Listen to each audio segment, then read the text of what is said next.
So, good morning po mga kababayan. Narito po ako ngayon ulit na sa bahay ni tatay. So, ngayon pong araw mga kababayan ay mag-flooring sila. So, kahapon wala tayong upload sa bahay ni tatay. So, araw kasi ng Sunday kahapon, so nagpahinga sila. So, ngayon po ay araw ng Monday. So, balik sila sa trabaho. Ngayon mga kababayan ay mag-flooring na yung kuya ko para bukas Martes matapos na. Ngayon ay samahan ko sila dito sa ating pagtulong kang tatay para matapos na agad yung bahay, no? So tara po mga kababayan.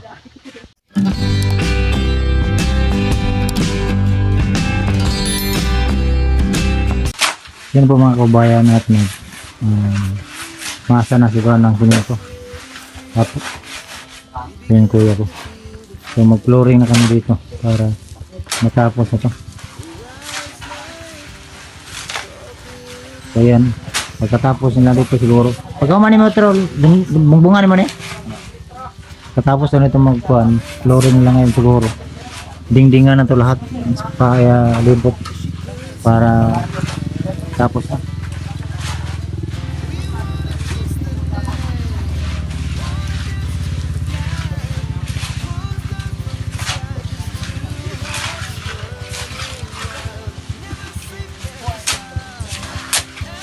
Bukas dong. Minit mo?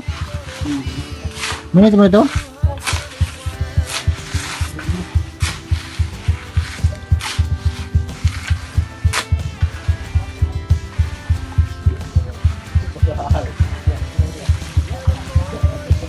May mga siminto.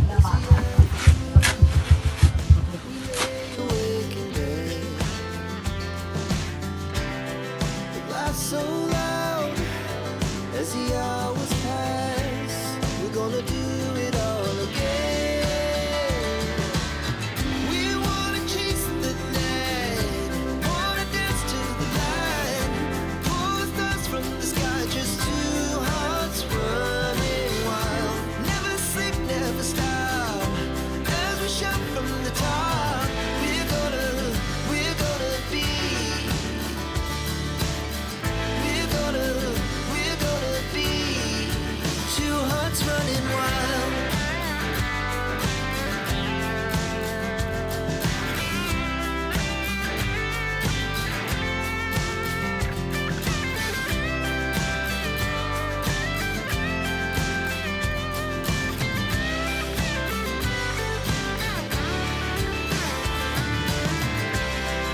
The moonlight, summer sky, it was the best we ever had. And we'll stay on forever. We'll never have regret.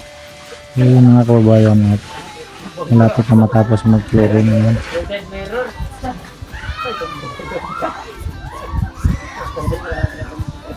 Lalo mga bata dito.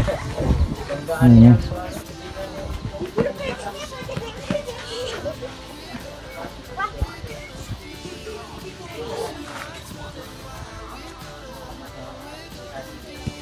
Dali ra ba ni mo gato no?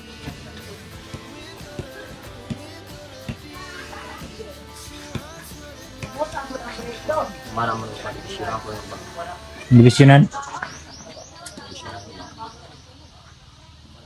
kasi bumbong na ko sa kuwanan. Kuwanan masunog man kamaka na. Sin ba ko kuwanan. Bili. Ikaw. Masunog. Nasa kuan kusina. Sin. Sin pa rin ng tagsin. Niya lang hapon niya kilaka kuwanan maglo. Dagdagan daw ng yero dyan. Kaso na to kung Hirap kasi ganito mga kababayan eh, dingding natin sa kusina, delikado sa sunog. Hamakan. Sinjud. Sabi ng kuya ko, hindi daw pwede ganito. Delikado kasi ito.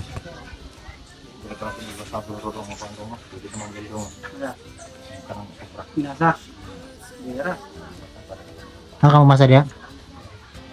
Sinalap sa balasa na ko. Dito kasi mga kababayan, ang dingding daw dito, kuhan. Ito kusina to dito. Ang dingding dito yung yero. Kasi kung hindi yung amakan, delikado kasi pag nagluto si tatay, Baka maabot ng apoy, masunog tuloy itong bahay niya. O ayan. At naka-flooring na.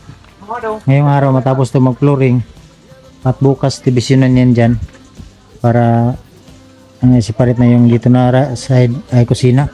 Doon yung kwarto niya. So pagkatapos sila ngayon pag flooring, siyempre ito ipatigas pa yung simento. Dingdingan to nila. Yung may mga kita nyo sa taas at saka sa taas. Doon sa harap may di pa na dingdingan yung dingdingan lang ngayon. Kasi diyan man yung mga materialis. So magdagdag tayo ulit ng yero para idingding doon sa kusina.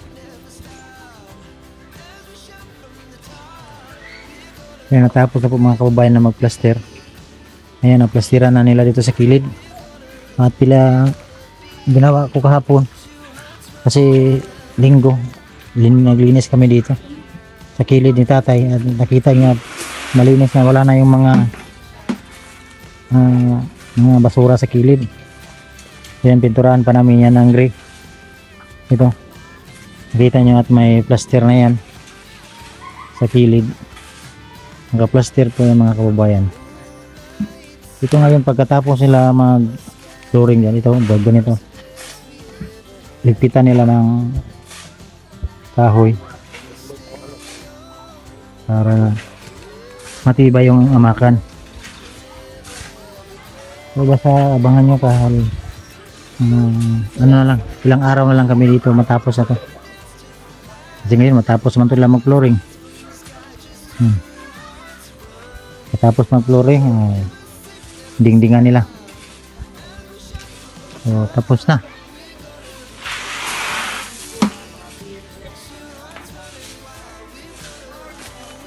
Nakita niyo po mga kababayan at malinis na dito sa kilid. Wala na yung mga basura. Pinakuha ko ng basura kahapon. Para baka pumasok yung ahas ba.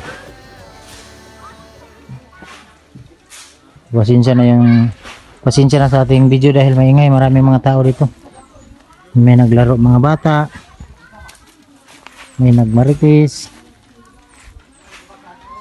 So, ganun talaga pag ganitong mga stasyon ng mga bahay.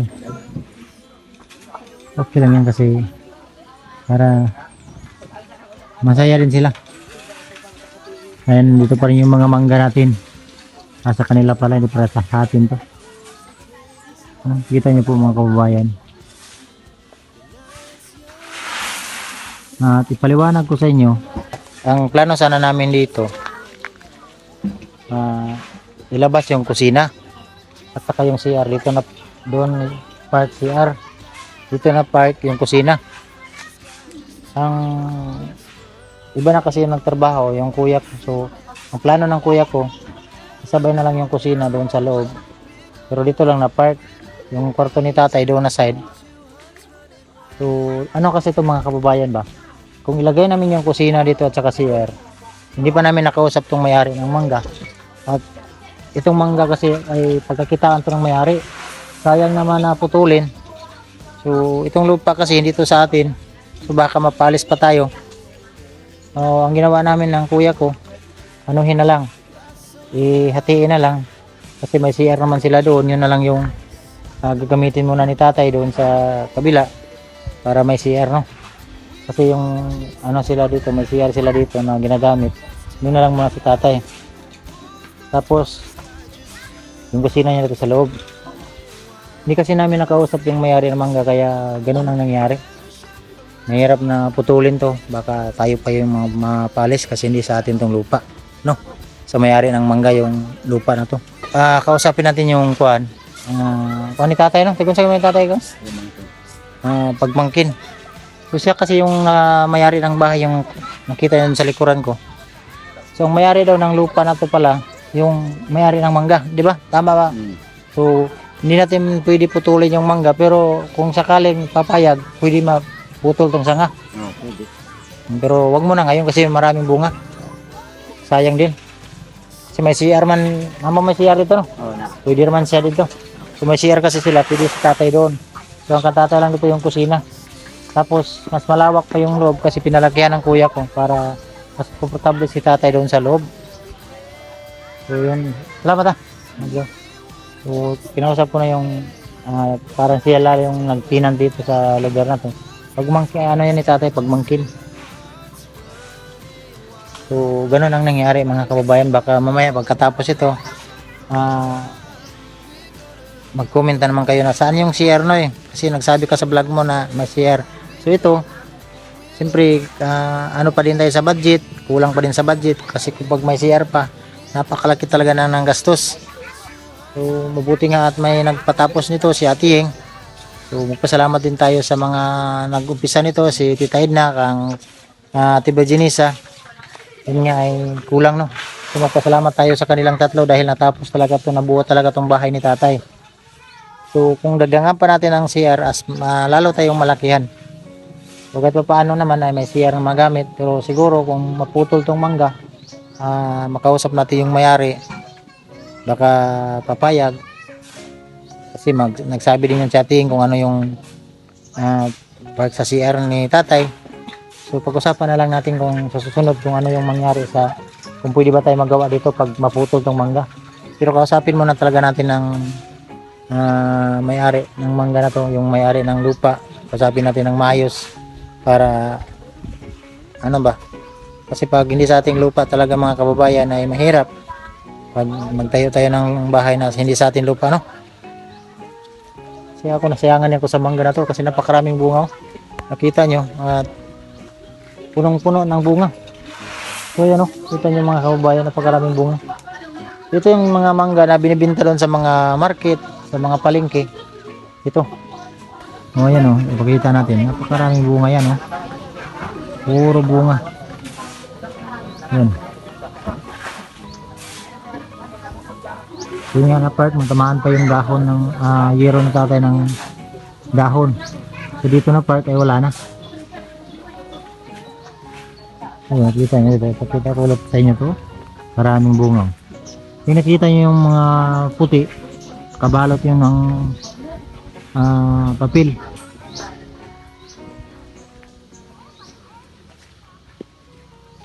So yun ang mga kabayan, maliwanag na.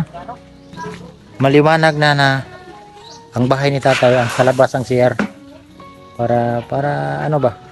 Walang mga, kasi pag natapos so baka may mag-comment na naman ng ganyan-ganyan. So, naintindihan ko kayong mga nagko-comment kasi sa inyo din yan. Pero sa akin, yan yung advice ko kasi hindi sa amin tong lupa. Nunahan ko lang kayo para at least alam nyo ba. Kasi doon sa first ko vlog, ang labas nito, kusina at saka CR. So ngayon, kusina na lang, doon sa loob na lang. At saka yung CR, doon na lang muna sa sagsama kuhan sa labas. Pero kung makausap ko na itong mayari ng lupa, yung mayari ng mangga, siguro pagawa natin ng CR sa labas na. No? Yun, tambak pa sila dito. Maghakot pa sila ng buhangin para gagawin yung flooring. Matapos na talaga to. Basta ngayong araw matapos to pag flooring nila kasi maliit. Ano lang man to, maliit lang to. Habang nagpatigas sila ng simento na yan, so ano yun nila, dingdingan yung mga kilid para pag magtigas ng simento bukas ay magdivision na sila para maglagyan na ng kwarto at saka kusina. So tapos na.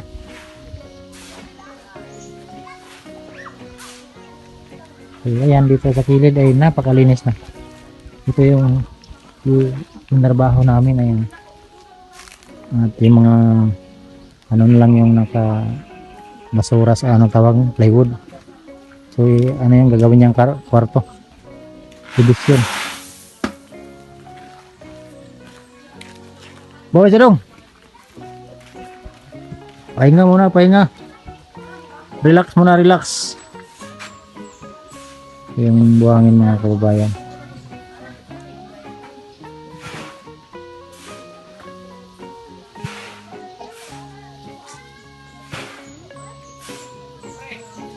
Maganda tong bahay ni tatay. Cute na cute to.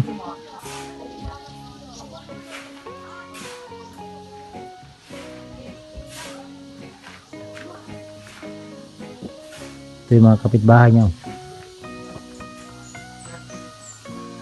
Kapitbahay ni tatay.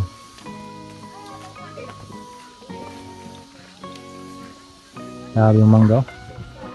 Nakapalibot si tatay ito ng mangga.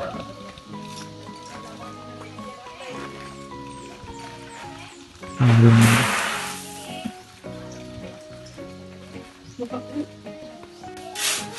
Naghala ulit sila ng buhangin para nagyan ng semento. Ginagawa ko ng semento.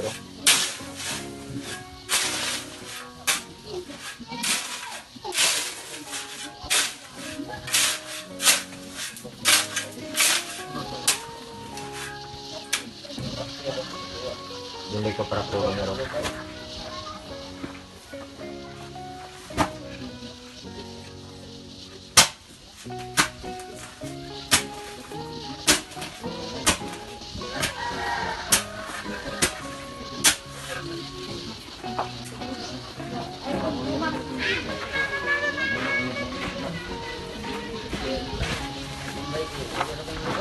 Yang aku belinya traktor deh. Yang aku belinya. Aku beli kalau traktor itu. Takaran. Takaran ada dia.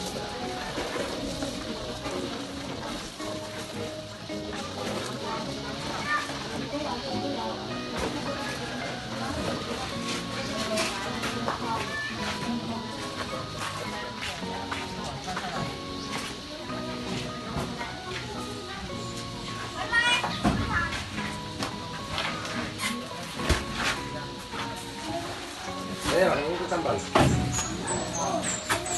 Bisa ya.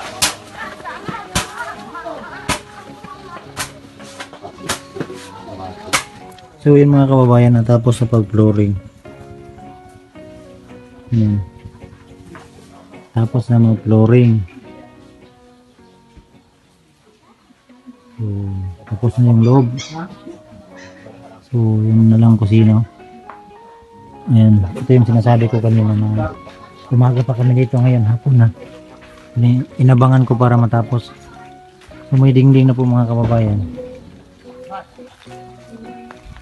Ayan, may dingding na.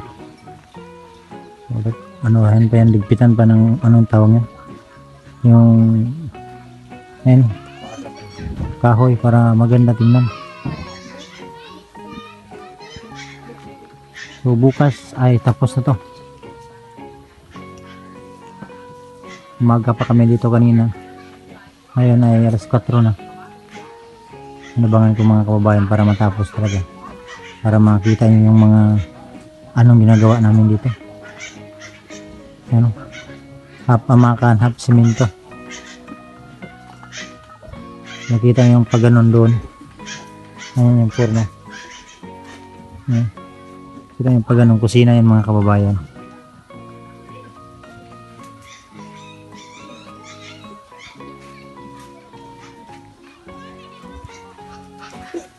Ito yung streamline ng forma.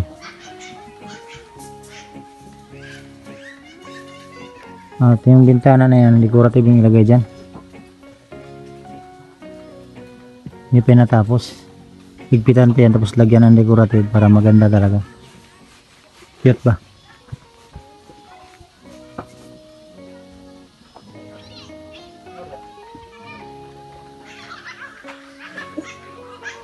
So yun po mga kababayan, no? Hapon na. So naabutan kami ng hapon dito sa pagtrabaho sa bahay ni tatay. So ngayon po mga kababayan, mag alas 4 ng oras dito. So umaga kami dito kanina. Kaya nakita nyo at purma na. At natapos na yung loob nyan, bag plaster. At saka yung pag flooring doon sa loob. So bukas maglagay na sila ng division para maging gawing kwarto. So hatiin na yung loob para kusina at saka kwarto. So magpasalamat lang ako sa mga sponsor dyan, lalo na Katitahid natin Katitahid. At saka kang Ate Virginisa, lalo na ka Ate, thank you Ate. Siyempre magpasalamat din ako sa aking mga sponsor, sa lahat ng mga sponsor na tumutulong sa akin. Tapos puso po akong nagpapasalamat sa inyong lahat. Siyempre sa ating mga anonymous na ayaw magpabanggit ng pangalan. At siyempre kan Tita Carmesita Custodio, salamat tita sa pagpabot mo ng tulong. Lalo na yung anak ko na tinulungan ni Tita Carmesita. No? Siya yung per month na nagbigay ng baon Kangisay. So ito yung anak ko, nakita niyo sa picture mga kababayan. Siya po yung kasi pasukan na, so nag-usap kami hindi naman ako naghingi, so sabi ni tita, ako na bahala na ng allowance ng anak mo.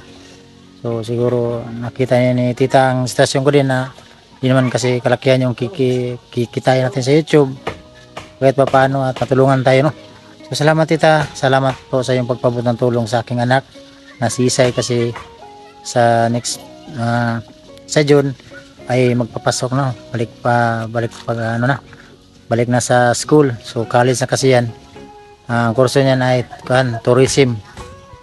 So kailangan talaga ng mga baon. So sabi ni tita, siya na lang daw per month magbigay. So salamat tita Carmencita Custodio, thank you po. At sa iyong pamilya, sa iyong kabaitan tita, salamat sa iyong pagpabot ng tulong, lalo sa aking anak na tulungan mo. So salamat sa inyong lahat, no? Dito ko na muna tatapusin ang vlog na to, at God bless po. Bye bye po mga kababayan. See you to bukas, tapos na to. Makita nyo yung ganap kung pa matapos, kasi vlog pa rin natin to para makita nyo ang paggawa namin sa bahay ni tatay, no? So bye bye po mga kababayan, God bless po.